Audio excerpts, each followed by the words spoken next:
Welcome, friends. Welcome back to the kitchen. Welcome back to Sunday morning in the old cookbook show. Today we're going to do a hybrid recipe. Yesterday in my timeline, possibly 2, 3, 4 weeks ago in your timeline, we did a recipe out of this book, Mrs. Rohr's Philadelphia Cookbook, published in 1886. And we did potato biscuits number 2. Potato biscuits in 2025, someone would open it up and say, "Oh, it's a dinner roll." In this time period, it was called a biscuit because the word biscuit had more to do with the shape than how it was made. There's a whole long, we could go hours into biscuits in this time period. It made a lot of dough. So I had some dough left over, and today I was going to make sandwich bread. And then I thought, nah, let's do something else. So this is the 1899 Dominion cookbook. In this time frame, the assumption was that the average household, the household that these books were, pointed at, marketed to, you would be making bread a couple times a week, possibly even making bread daily, making multiple loaves of bread with each time. And so what they would do is, for things like cinnamon rolls and sweet buns and all of that sort of thing, they wouldn't give you a recipe just to make the cinnamon rolls.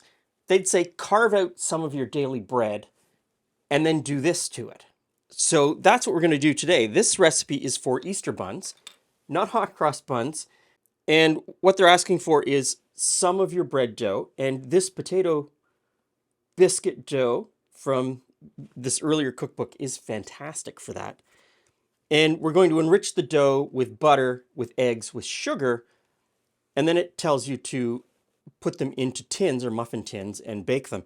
To me, an Easter bun isn't complete without some fruit component, so I'm going to add some fruit in, even though it's not in the recipe. Okay, so first up in this mixing jug, we're going to mix together the sugar and the eggs. So 4 eggs cracked into the sugar.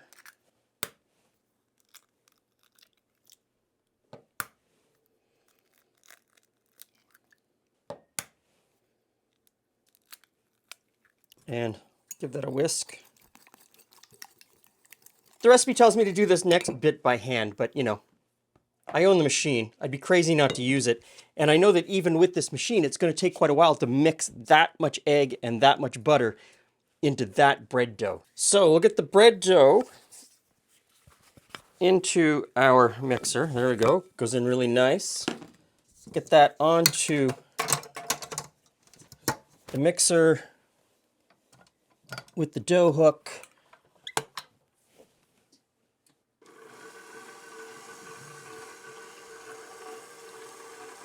And we'll start mixing in the egg and the sugar. Okay, so the egg is worked in, and now just put in the butter, a couple pieces at a time. We'll let that get worked in, and then we'll put in some more. This is not for the faint of heart. I would not suggest this on your first rodeo. There were points here where I thought, oh, this is not going to work out. I didn't use all of the egg and sugar mixture. Mostly because I don't think I have as much dough as what the recipe calls for. So I used a little bit less. I used a little bit less butter. You've got to kind of know what the dough looks like to be bread dough and what the dough should feel like. These are part of the... I wouldn't try this your first time or your second time. Get to know what your dough feels like before you start adding these other things. It's looking pretty good at this point. So I'm going to put in our currants, which are raisins, and our candied citron.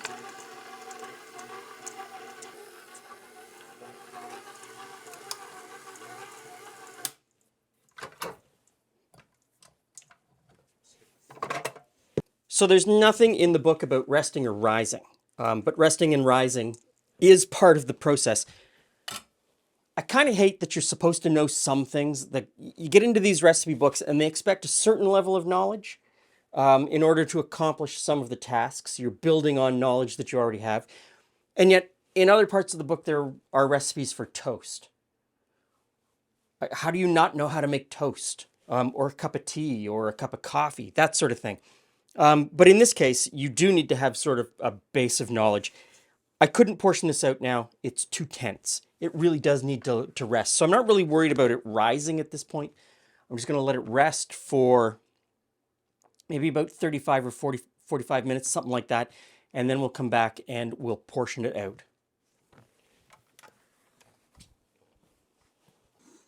About an hour has gone by and I didn't really get much rise. And I'm not surprised by that. People always freak out about salt in bread dough. They've heard correctly that salt kills yeast, but you know, in the percentage of salt in any yeasted bread mixture, the salt is not going to kill the yeast. It's a matter of percentage. Drink too much water, and it will kill you. But you're still supposed to drink 8 glasses of water a day, right? It's one of those things. Sugar is the same thing. Too much sugar will kill yeast. We haven't reached that point in this mixture, I don't think, but we certainly have reached a point where it's retarding the growth of the yeast. Butter, fats do the same thing. So we've got a double whammy of sugar and fat overpowering the yeast, slowing it down. So it is certainly moving slowly. What I want to do now is I want to get 12 muffin cups, which requires a little bit of math. 2.2 kilos. So everything weighs 2.2 kilos. We'll get it out on the bench and we'll reweigh the bowl. 1 kilo. So I've got 1.2 kilos of dough. Well, that's easy.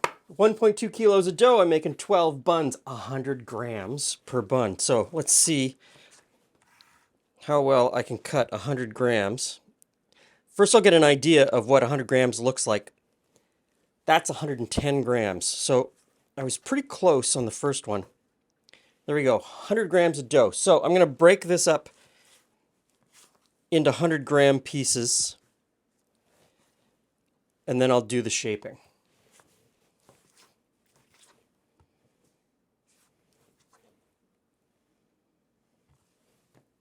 Okay, 12 100-gram buns. Not too painful. If you are looking for a super technical video about shaping buns, this is not it. I do my best, and I don't worry about it too much. So I'm going to put them in the muffin tin, because that's kind of what the recipe says I'm supposed to do.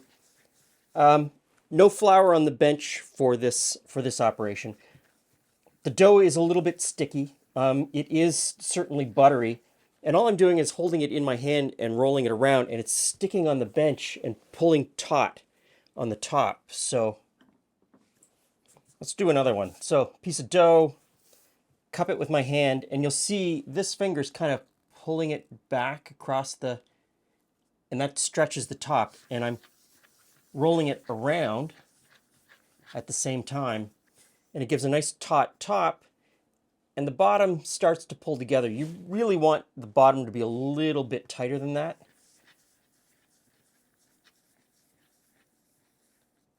Kind of like that.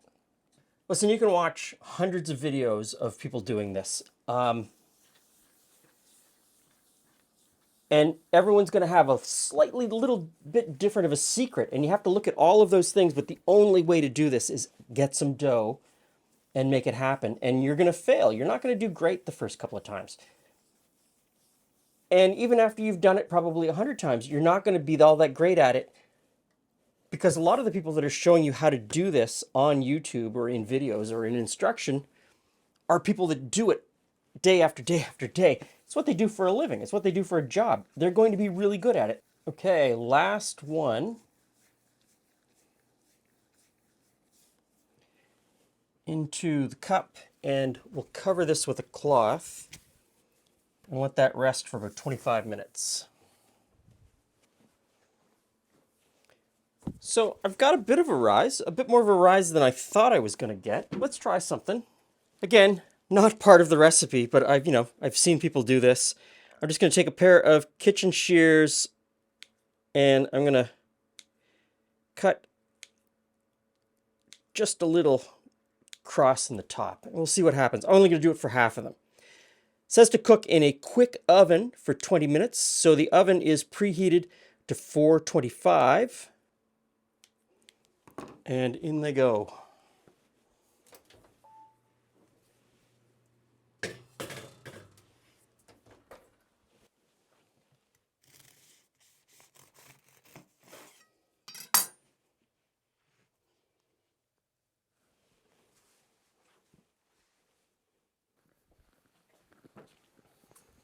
Hey, Jules. Hey, Glenn.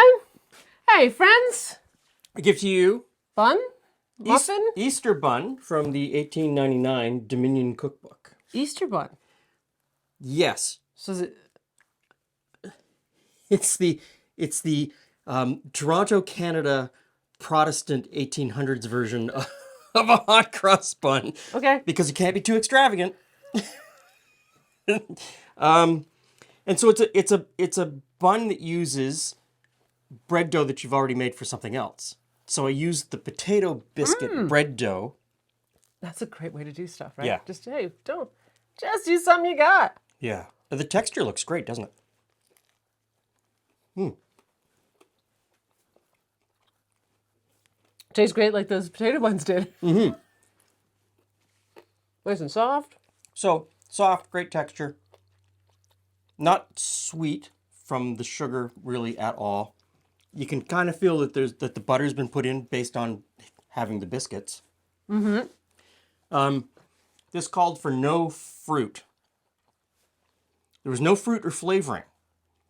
Right? So it is a bare bones So it would have been the potato bun with butter? egg, sugar, and butter added in, and that's it.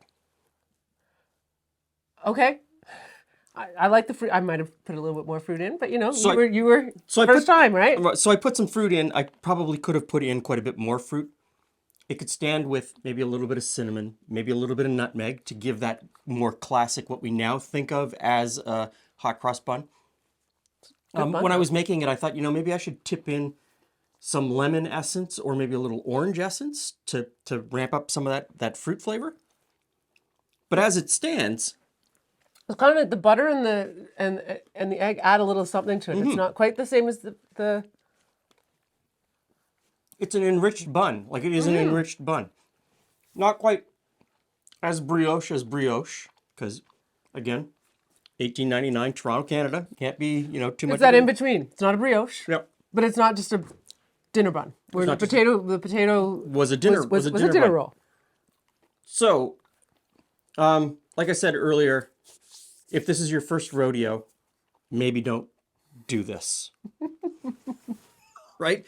You really have to sort of have a good feeling of bread dough to know when you've put in enough egg and sugar, when you've put in enough butter, and bringing it all together, because it can get away from you.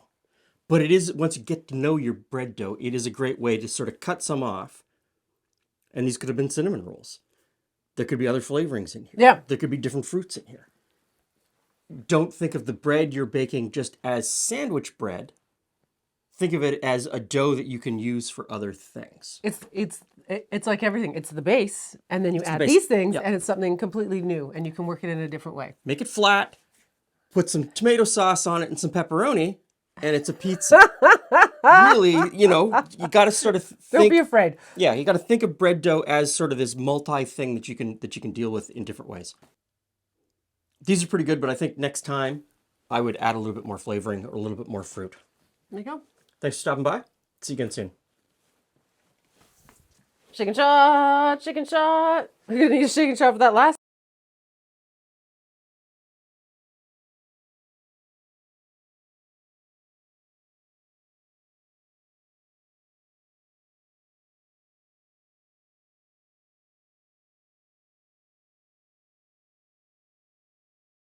So welcome back. Glenn apparently has one more thing he needs to share with you. So I cut 6 of them on the top, and 6 of them I did not cut. We did get more of an oven spring from the 6 that I cut. I was trying to figure out how you got the little crown. I thought maybe Yep. because this one had fruit stuck in it, Yep. and that one does. I thought maybe it was just where the fruit was. No, no, it does look like a little crown. It doesn't look like a cross at all. It looks like a little crown, but we did get more oven spring from the ones with the cut. It's a relative term. Yeah, not a whole lot. It's, you know, Not a whole lot. Give it a shot.